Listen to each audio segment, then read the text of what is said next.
हम लोग last class में सॉल्वेंट के बारे में बात किए थे। किसके बारे में बात किए थे बाबू? सॉल्वेंट के बारे में बात किए थे। और सॉल्वेंट क्या होता है? सॉल्वेंट सर दो तरह के होते हैं, एक के पोलर सॉल्वेंट होता है और दूसरा होता है नॉन पोलर सॉल्वेंट। ठीक है, पोलर सॉल्वेंट और दूसरा क्या होता है सर? नॉन पोलर सॉल्वेंट होता है। अच्छा, पोलर सॉल्वेंट भी दो तरह के थे, है ना? पोलर सॉल्वेंट भी कितना था? दो तरह के था। कौन कौन सा? है ना, पोलर प्रोटिक सॉल्वेंट और polar aprotic solvent. Polar protic solvent के बारे में भी मैंने आपको बताया था, कैसे डिसाइड करते हैं वो आपको पता होगा। पोलर एप्रोटिक सॉल्वेंट भी कैसे डिसाइड करते हैं वो भी आपको पता होगा। हम लोग लास्ट सॉल्वेशन इफेक्ट पे बात किए थे कि सॉल्वेशन क्या होता है। तो सॉल्वेशन का मतलब होता है कि सॉल्वेंट के प्रेजेंस में लेशन मतलब प्रोसेस होना। समझ रहे कि नहीं समझ रहे? किसी सॉल्वेंट के प्रेजेंस में अगर कोई प्रक्रिया हो रहा है, कोई फेनोमेनन हो रहा है, तो उस प्रोसेस को हम लोग सॉल्वेशन प्रोसेस बोलते हैं। तो सॉल्वेंट के प्रेजेंस में फेनोमेनन होना, सॉल्वेंट के प्रेजेंस में कोई प्रकार का क्रिया होना। तो सॉल्वेंट क्या होता है सर? जैसे सपोज मान लो कि पोलर प्रोटिक सॉल्वेंट अभी आपने बोला, पोलर एप्रोटिक सॉल्वेंट बोला, तो पोलर प्रोटिक सॉल्वेंट लिया और उसमें हमने कटायन और एनायन के डाल दिया। और अगर वो कटायन और एनायन किसी सॉल्वेंट से स्टेबलाइज हो रहा है, स्टेबलाइज मतलब कि उस कटायन एनायन के जो सॉल्वेंट ले रहे हैं वो सराउंडेड कर रहा है। सराउंडेड का मतलब क्या हो रहा है? उसको चारों तरफ से घेर करके क्या हो रहा है? स्टेबिलिटी बढ़ा रहा है। तो वो जो स्टेबिलिटी बढ़ा रहा है उसको चारों तरफ से घेर करके एक फेनोमेना जो हो रहा है उसी को हम लोग बोलेंगे सॉल्वेशन। मतलब कटायन का सॉल्वेशन हो चुका है। अगर एनायन लिए तो एनायन जब सॉल्वेंट में लीजिए तो सॉल्वेंट के जो कटायन पार्ट होगा उसके साथ इंटरेक्ट करके फेनोमेना क्रिएट करेगा, सॉल्वेशन क्रिएट करेगा। सॉल्वेशन क्रिएट कर क्या कर लेगा सर? सॉल्वेशन इफेक्ट डाल देगा। समझ रहे कि नहीं समझ रहे? तो इसी को हम लोग क्या बोल रहे थे सर? सॉल्वेशन इफेक्ट या सॉल्वेशन प्रोसेस बोल रहे थे। मतलब सॉल्वेशन में क्या होता है सर? कटायन और एनायन दोनों को दोनों क्या होता है? आयोनाइज होता है ना? कटायन को भी स्टेबिलिटी मिलता है और एनायन को भी स्टेबिलिटी मिलता है। तो हम लोग लास्ट में शायद टॉपिक यही लिखे थे, पॉइंट यही लिखे थे कि कोई भी एक सॉल्वेंट जो होगा वो दोनों को सॉल्वेट करेगा। Any solvent can solvate both cation as well as anion. समझ में आ रहा है कि नहीं? Therefore ionisation and heterolytic bond cleavage highly supported in solvent process या solvent in the presence of solvent। ये कहाँ highly support होगा? ये कहाँ highly phenomena होगा? जहाँ पे solvent लिया जाएगा। क्योंकि आयोनाइजेशन के लिए आयनिक होगा और आयनिक के लिए ऐसा solvent लेंगे जो वो भी अपने आप में ब्रेक करे। समझ में आ रहा है कि इसमें? और ब्रेक करके जो आयनिक कंपाउंड्स ले रहे हैं उसको क्या करे सर? सॉल्वेंट करे। मतलब हेटेरोलाइटिक प्रोसेस जो है और आयोनाइजेशन प्रोसेस है वो पोलर प्रोटिक सॉल्वेंट में ही होता है, एपोलर प्रोटिक सॉल्वेंट में नहीं होता। यहां तक हम लोग बात लिख चुके थे। अच्छा, एप्रोटिक सॉल्वेंट में क्या होता है? तो एप्रोटिक सॉल्वेंट में होता है क्या है सर? एप्रोटिक सॉल्वेंट में सिर्फ नेगेटिव चार्ज होता है। मैंने आपको बताया था कि in aprotic solvent negative charge is concentrated but positive charge is distributed. तो इसका मतलब क्या था सर? कि पॉजिटिव चार्ज तो सारे एटम के पास खत्म हो चुका है, उसके पास बचा क्या है सर? Negative charge. तो बाबू तुम खुद से बताओ कि नेगेटिव चार्ज किसको सॉल्वेट करेगा? तो सिर्फ एक ही एटम को सॉल्वेट करेगा जो कटायनिक पार्ट होगा, एनायनिक को तो सॉल्वेट वो नहीं करेगा। समझ रहे कि नहीं समझ रहे? तो हम लोग लिखेंगे यहाँ पे कि एप्रोटिक सॉल्वेंट जो होता है वो आयोनाइज करता है सिर्फ किसको सर? कटायन के। तो यहाँ से स्टार्ट कीजिए। एप्रोटिक सॉल्वेंट,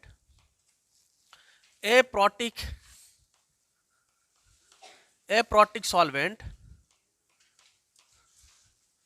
है ना, कैन सॉल्वेंट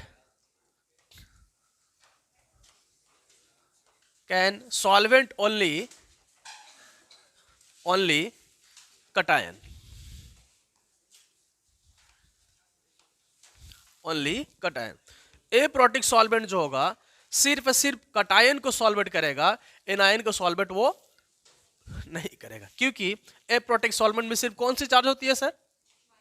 नेगेटिव चार्ज होती है। क्लियर है? लिखिए इसको, लिखिए।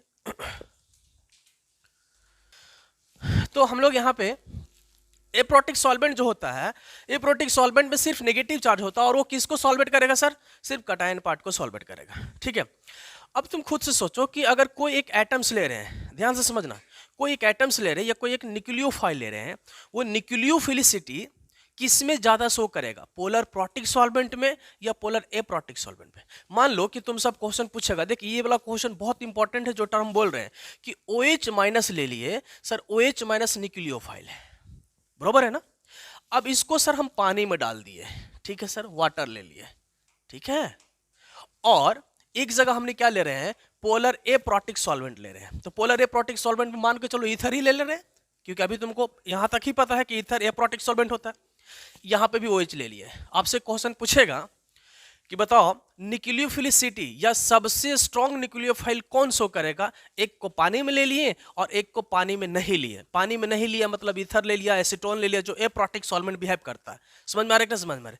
तो आप मुझे बताइए कि सबसे स्ट्रॉन्ग न्यूक्लियोफाइल कौन शो करेगा, वाटर वाला शो करेगा या OH ईथर वाला शो करेगा। तो जाहिर सी बात है बाबू कि ये वाला जो होगा सबसे ज्यादा शो करेगा। कैसे? क्योंकि जैसे इसको पानी में लोगे तो वाटर ब्रेक करके इसको क्या करेगा सर, घुलाना स्टार्ट करेगा। लेकिन जैसे इसको ईथर में लोगे तो ये तो ब्रेक करते, इसको सोलुबल तो करता नहीं है, क्योंकि एप्रोटिक सॉल्वेंट सिर्फ कटायन का बनाता है और आपने लिया क्या है सर, एनायन लिया है। तो जैसे तुमने बेस लिया था ये पूरा का पूरा बचा हुआ रहेगा। बचा हुआ रहेगा कि नहीं रहेगा? तो बचा हुआ रहेगा तो ये क्या शो कर देगा, तुरंत इसके पास अगर H+ गलती से आ गया तो OH- इधर नहीं जाकर के क्या चल जाएगा सर, इधर चल जाएगा। लेकिन इसको अगर पानी चारों तरफ से घेर ले रहा है आयोनाइज करने के लिए, क्योंकि पोलर प्रोटिक सॉल्वेंट में जैसी कटायन डाल दो चाहे एनायन डाल दो, कुछ भी डाल दो, वो तुरंत उसको सॉल्वेट करना क्या करेगा सर, स्टार्ट करेगा। करेगा कि नहीं करेगा? तो क्या इसका बेसिक नेचर शो करने का टेंडेंसी मिलेगा? नहीं मिलेगा ना। क्या इसका ऐसा मौका मिलेगा कि अपना इलेक्ट्रॉन किसी को दे? नहीं सर, क्योंकि वो पानी के साथ घुलना क्या करेगा सर, स्टार्ट करेगा। लेकिन अगर इसको ईथर में डाल दिए तो ये अपने आप को 100% इलेक्ट्रॉन को ट्रांसफर कर करके अपना नेचर को शो कर सकता है। कर सकता है कि नहीं कर सकता? यही वजह है कि आपसे क्वेश्चन पूछेगा कि, पूछेगा नहीं, रिएक्शन जब होगा तो आपको समझना होगा कि एरो के ऊपर क्या लिया हुआ, वाटर लिया हुआ कि ईथर लिया हुआ। उसके बेसिस पे जो भी रिएजेंट लिया जाएगा उस रिएजेंट को हम पावर डिसाइड करते हैं। पावर मतलब कि बेस, और पावर मतलब वीक एंड स्ट्रॉन्ग। कौन सा स्ट्रॉन्ग न्यूक्लियोफाइल और कौन सा वीक न्यूक्लियोफाइल है। समझ में आ रहा है कि नहीं समझ में आ रहा है कि रिएक्शन किस सॉल्वेंट के प्रेजेंस में हो रहा है? पानी लिया हुआ है, वाटर लिया, मिल्क लिया हुआ है कि क्या लिया हुआ है? समझ में आ रहा है कि नहीं समझ में आ रहा है? तो वो जो भी रिएक्शन होता है वो सॉल्वेंट को देखते हुए होता है। समझ में आ रहा है कि नहीं समझ में आ रहा है? वही सॉल्वेंट जो है इसको स्ट्रॉन्ग भी बना सकता है, वही सॉल्वेंट जो है इसको वीक भी बना सकता है।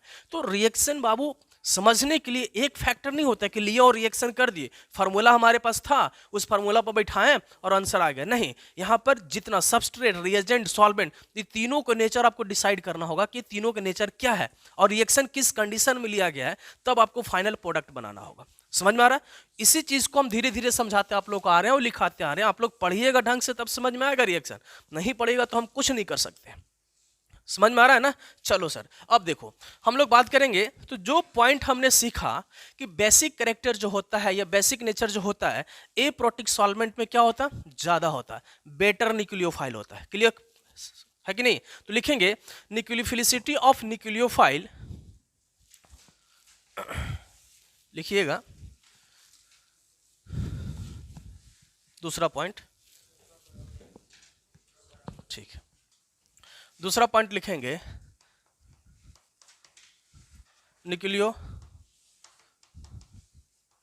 Nucleophilicity of nucleophile,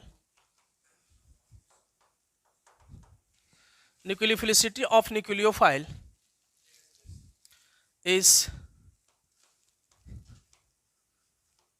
stronger in aprotic solvent.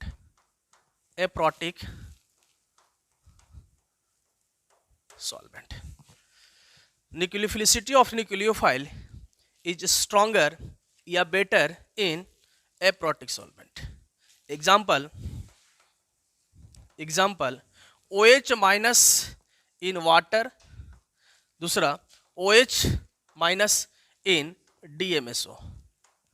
अभी आप मान के चलिए कि DMSO बताएंगे आगे चल के एप्रोटिक सॉल्वेंट है। क्लियर है ना?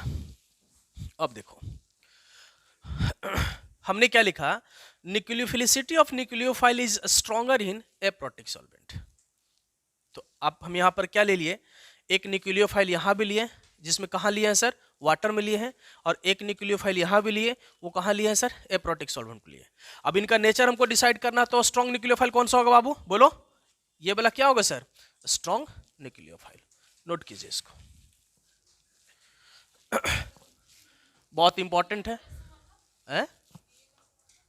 डाइमिथाइल सल्फोक्साइड होता है, बताएंगे हम आपको डीएमएस क्या होता है। जाहिर सी बात है कि अप्रोटिक सॉल्वेंट में सिर्फ निगेटिव चार्ज है, तो वो किसको सॉल्वेट करेगा सर? सिर्फ कटायन को। देखो दुनिया में जो भी चीज होता है ना बेटा, उस हर के पीछे लॉजिक है, हर के पीछे रीजन है। अगर ये चौक टूटती भी है और टूटने के पीछे अगर घुलता भी है, तो उसके पीछे प्रैक्टिकल एक ऑब्जर्वेशन है।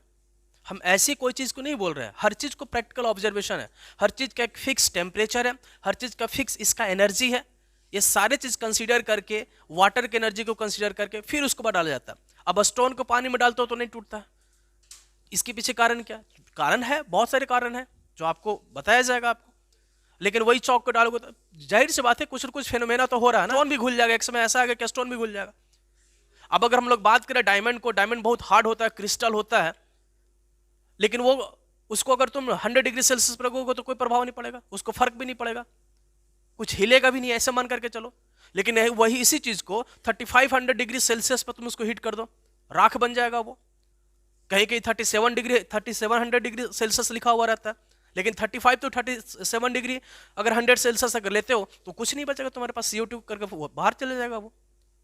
तो आपने इतना डिग्री टेम्परेचर, मतलब उसका भी जो कितनों भी क्रिस्टल क्यों नहीं हो, उसका भी एक मिनिमम एनर्जी है, समझ में? उसका भी एक लिमिट है जो कि सबसे हार्डेस्ट होता है।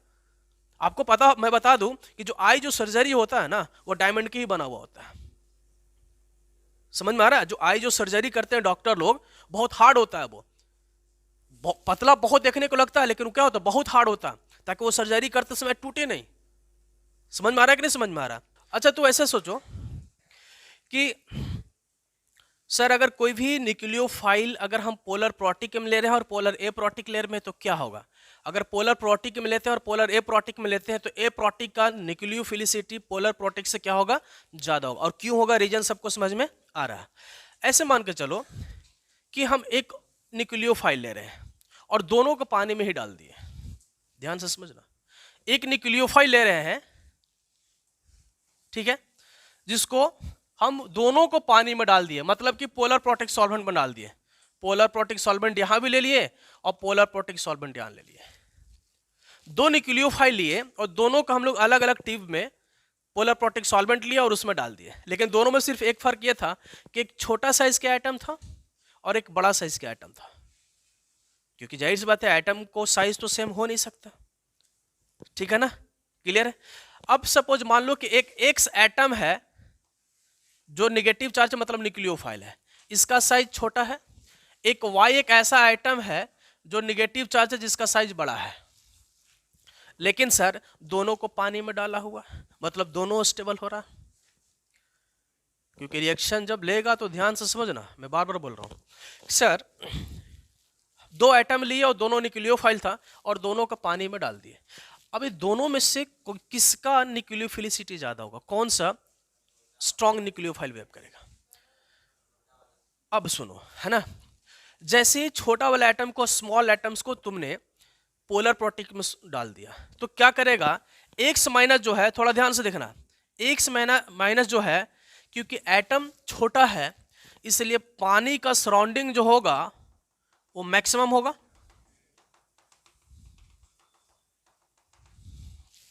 पानी इसको चारों तरफ से बहुत ज्यादा घेरेगा क्योंकि साइज कम रहेगा। मैंने कल की क्लास में भी देखा था कि स्मॉल साइज जो आयन होगा उसको सराउंडिंग क्या होगा? ज्यादा होगा। अगर Y माइनस ले रहे हैं यहां पे, थोड़ा सा देखो, आपने एक ऐसा न्यूक्लियोफाइल लिया जो Y माइनस था लेकिन इसका साइज बड़ा था, तो पानी इसको क्या करेगा सर? इसको भी घेरेगा, लेकिन इससे तो कम घेरेगा।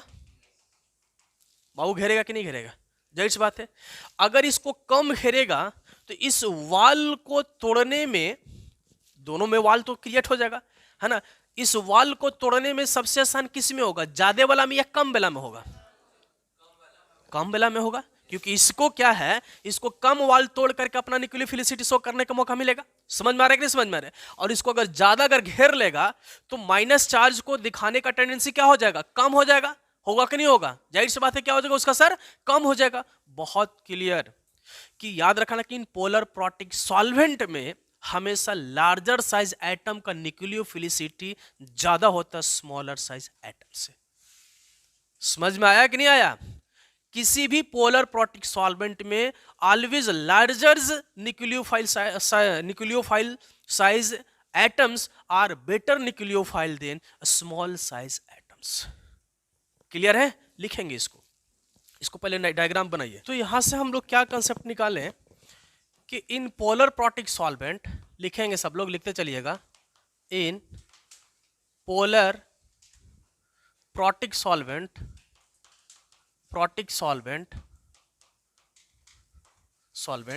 larger size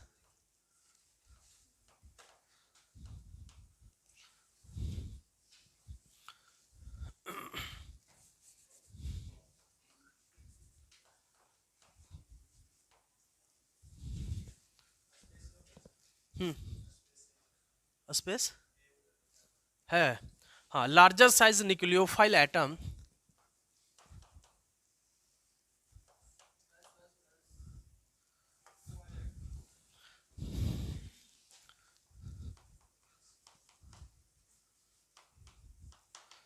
nucleophile atoms are better nucleophile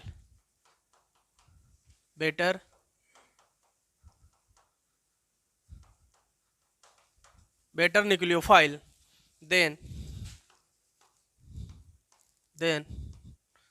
small size atoms. Small size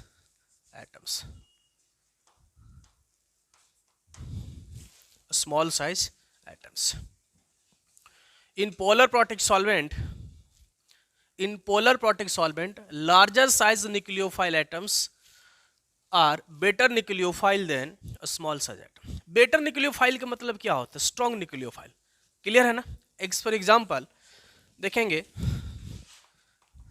example बात करें पोलर प्रोटिक सॉल्वेंट में, देखो जैसे आपसे मैं बोलूं कि बताओ OH माइनस और SH माइनस, देखो बाबू OH माइनस भी न्यूक्लियोफाइल है और SH माइनस भी न्यूक्लियोफाइल है ना? हम लोग न्यूक्लियोफाइल तो बहुत सारे पढ़ लिए, टाइप्स भी पढ़ लिए, है ना? 3 टाइप्स करके पढ़े हैं। अब उनको स्ट्रॉन्ग एंड वीक डिसाइड करना हमारे लिए जरूरी है। OH माइनस भी न्यूक्लियोफाइल है और ये भी न्यूक्लियोफाइल है। कहने का मतलब है, तुम ध्यान से देखो कि अगर दोनों के पास H प्लस लेकर के आ गए, समझ में आ रहा है कि समझ में आ रहा है? तो H प्लस यार अगर ये बेस एसिड की तरह बिहेव करेगा तो अपने आप में बेस हो जाएगा, ये इलेक्ट्रोफाइल की तरह बिहेव करेगा तो अपने आप में न्यूक्लियोफाइल कहलाएगा। ये सब बताने का तो अब चीज रहा नहीं। समझ में आ रहा है कि नहीं समझ में आ रहा? क्लियर है? तो अगर सपोज मान लो कि अगर इसके पास लेकर के चला है तो सबसे पहले H कौन गेन करेगा? जो स्ट्रॉन्ग न्यूक्लियोफाइल होगा। समझ में आ रहा है कि नहीं समझ में आ रहा है? क्लियर है ना? तो कौन करेगा भाई? तो पहले ऐसे समझो कि कौन सा स्ट्रॉन्ग न्यूक्लियोफाइल है, OH माइनस या SH माइनस?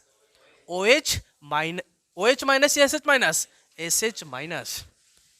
समझ में आ रहा है कि नहीं समझ में आ रहा है? कहने का मतलब है कि SH माइनस का रिएक्शन फास्ट होगा किससे सर? OH माइनस से। अगर क्वेश्चन आपको देता है कि वाटर जो सबसे ज्यादा रिएक्शन करेगा या H2S हाइड्रोजन डाइसल्फाइड रिएक्शन करेगा किसी भी मॉलिक्यूल के साथ, तो आंसर क्या दोगे? हाइड्रोजन डाइसल्फाइड का रिएक्टिविटी क्या होगा? ज्यादा होगा। समझ में आ रहा है कि नहीं समझ में आ रहा है? क्लियर है? और एग्जाम्पल ले लो, सपोज मान लो कि आपके पास हम NH2 negative charge and PS2 negative charge, देखो बाबू which is a strong nucleophile? PS2 minus is a strong nucleophile, होगा ना? क्योंकि ये कंडीशन कहाँ चल रहा है सर? पानी में चल रहा है। समझ में आ रहा है कि नहीं? अब इसको चारों तरफ से घेर लेगा तो अपना नेचर दिखाने का टेंडेंसी क्या हो जाएगी? कम हो जाएगी ना। ये कम घेरेगा तो ज्यादा दिखाएगा। ठीक है, अगर मैं आपसे बोलूं थोड़ा सा देखो यहाँ पे कि फ्लोरीन ले लो, क्लोरीन ले लो, ब्रोमीन और iodine, which is a strong nucleophile? क्या होगा सर? जाहिर सी बात है कि आयोडीन जो क्या होगा सर? Br से ज्यादा होगा, और Br क्या होगा? Cl से ज्यादा, और Cl क्या होगा सर? F से ज्यादा होगा। मतलब आयोडीन जो माइनस होता है वो स्ट्रॉन्ग न्यूक्लियोफाइल होता है। लेकिन ये कंडीशन कहाँ हो रहा है बाबू? पोलर प्रोटिक सॉल्वेंट में। कहाँ हो रहा है ये? पोलर प्रोटिक सॉल्वेंट में। ठीक है ना? नोट करिए। अच्छा, पोलर प्रोटिक सॉल्वेंट में बड़ा साइज का एटम जो होता है, आप डायरेक्ट आप याद रखिएगा, अब इतना आपको रटने की जरूरी नहीं है, आप सीधे याद रखिएगा सर अगर पोलर प्रोटिक सॉल्वेंट लिया है तो लार्जर साइज एटम जो होगा स्ट्रॉन्ग न्यूक्लियोफाइल होगा, बेटर न्यूक्लियोफाइल होगा। लेकिन आप ऐसे मानो कि पोलर प्रोटिक सॉल्वेंट नहीं हो, पोलर ए प्रोटिक सॉल्वेंट हो। क्या हो सर? पोलर एप्रोटिक सॉल्वेंट हो, polar aprotic solvent.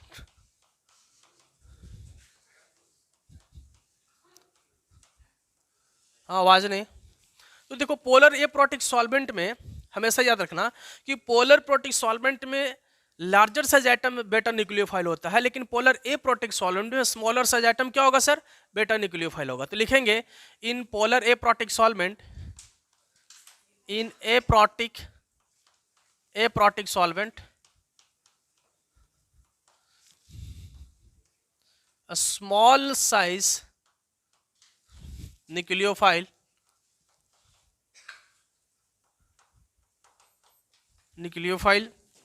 atoms are better nucleophile।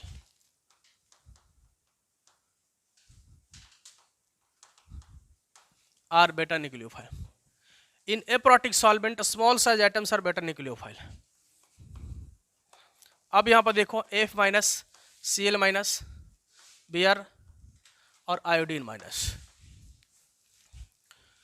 यही फोलिन कोलिन बोरमीन अगर हम लोग एप्रोटिक सॉल्वेंट में ले लें तो इसका जो न्यूक्लियोफिलिसिटी नेचर जो होगा, न्यूक्लियोफाइल के जो ऑर्डर होगा वो चेंज कर जाएगा। और ऑर्डर क्या हो जाएगा sir, F minus is greater than Cl minus is greater than Br minus is greater than क्या हो जाएगा सर, I माइनस।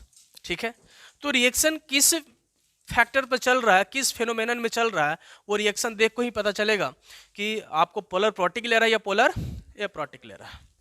कि आपको एग्जाम्पल पता रहेगा तभी आप देख पाएंगे जो दिया हुआ रहेगा कि पोलर प्रोटिक बोल रहा है या पोलर एप्रोटिक बोल रहा है। तो कुछ एग्जाम्पल मैं आपको दिखाता हूं कि कौन सा पोलर प्रोटिक में आएगा और कौन सा पोलर एप्रोटिक में जाएगा। ठीक है, देखो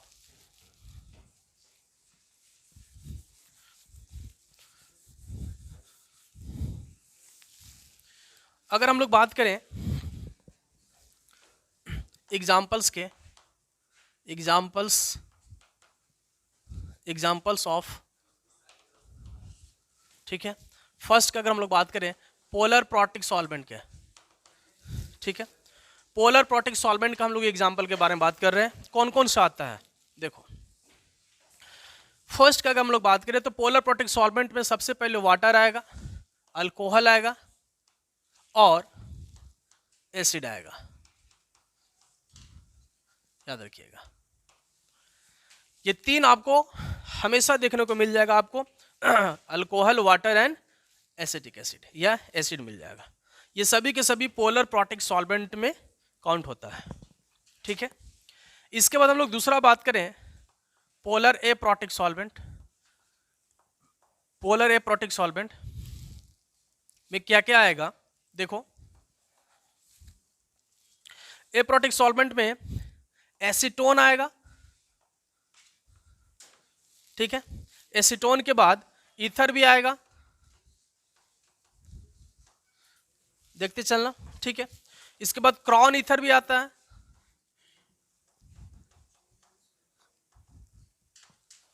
क्रॉन ईथर भी आएगा, है ना। DMF आता है, इसको डाइमिथाइल फॉर्मामाइड बोलते हैं।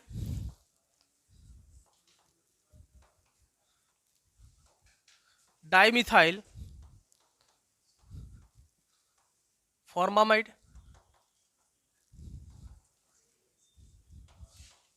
ठीक है, देखो ध्यान से।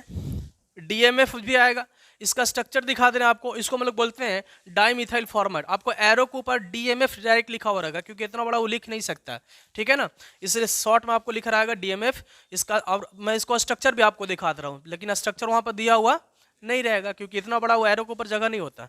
अब यहाँ पर देखो, अगर इसका स्ट्रक्चर दिखाऊं तो इसका स्ट्रक्चर ऐसा होता है, यही है डाइमिथाइल फॉर्मामाइड। ठीक है, नेक्स्ट के बाद बात करें तो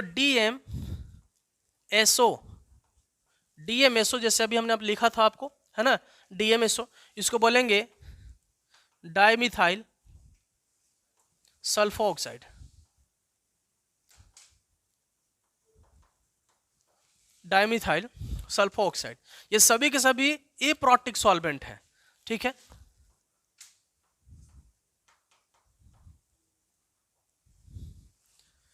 ये सभी के सभी एप्रोटिक सॉल्वेंट है, ठीक है। और एग्जाम्पल बात करें तो देखिएगा, मैं ऊपर में लिख दे रहा हूं, ठीक है ना, देखना। और एग्जाम्पल की बात करें तो HMPA, हेक्सामिथाइल फॉर्मामाइड, इसको हम लोग बोलेंगे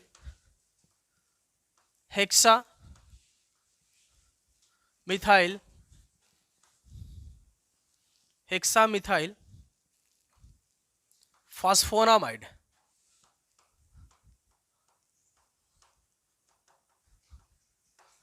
हेक्सामिथाइल फॉस्फोनामाइड।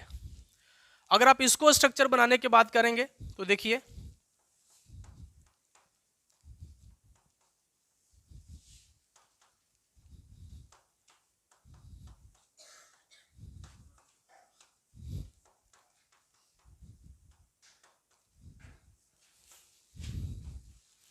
ये स्ट्रक्चर हुआ हेक्सामिथाइल फॉस्फोनामाइड। तो आप खुद से सोचिए, क्या एरो पे इतना लिखना पॉसिबल है क्या? नहीं, वो आपको डायरेक्ट लिखेगा, HMPA लिखेगा। क्लियर है ना, हेक्सामिथाइल फॉस्फोनामाइड। और भी अगर हम लोग बात करें, जिससे आप यहाँ पर देख लीजिए, खैर इतने ही हम लोग देखेंगे। क्रॉन ईथर क्या होता है ये भी थोड़ा देख लीजिए, क्योंकि क्रॉन ईथर एक नया वर्ड आपके लिए दिख रहा है, ठीक है। तो क्रॉन ईथर क्या होता है, जैसे देखो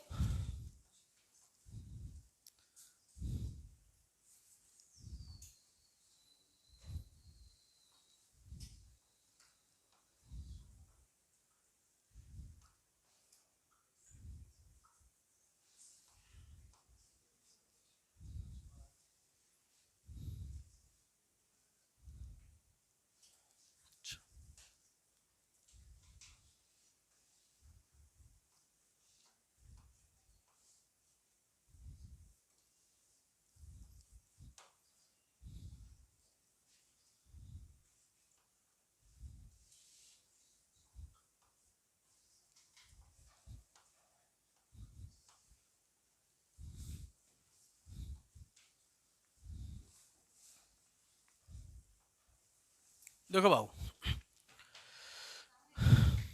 पहले सुनो, है ना। अब देखो ये क्या है, ये क्रॉन ईथर इसको हम लोग बोलते हैं। अब इसका मतलब क्या है, ध्यान से समझना। इसमें टोटल कार्बन कितना है, 1 2 2 4 2 6 और 2 8। क्लियर है ना। ये ऑक्सीजन को भी हम लोग काउंट कर लेते हैं, ऑक्सीजन को भी क्या कर लेते हैं, काउंट कर लेते हैं। तो इसको हम लोग बोलेंगे 12 क्रॉन, ठीक है। और ऑक्सीजन कितना था सर, 4, 12 क्रॉन 4। इसका क्या नाम होगा, अगर ऐसा स्ट्रक्चर कहीं भी दिखता है तो इसका नेम क्या हो जाएगा सर, इसका नेम हो जाएगा 12 क्रॉन क्या बोलेंगे सर, 4 बोलेंगे। क्लियर है ना। तो ये वाला भी आपको क्या मिलेगा, ये भी जो होता है वो एप्रोटिक सॉल्वेंट होता है। क्या होगा, ये भी जो होता है एप्रोटिक सॉल्वेंट, लेकिन ये आपको बहुत कम मिलेगा, इसके लिए आप टेंशन नहीं लो, ठीक है ना। ये आपको क्या मिलेगा, बहुत ही कम, रेयर केसेस में मिलेगा। आपको जो मैक्सिमम मिलेगा, या तो आपको एसीटोन मिलेगा, या तो ईथर मिलेगा, या तो अगर हम लोग बात करें मैक्सिमम तो ये मिलता है, DMSO मिलता है। समझ में आ रहा है कि नहीं, यही आपको मैक्सिमम रिएक्शन में आपको देखने को मिलेगा। खैर ये सभी एग्जांपल नोट कर लीजिए, जो सभी के सभी कहाँ आता है सर, एप्रोटिक सॉल्वेंट में आता है। चलिए नोट कीजिए।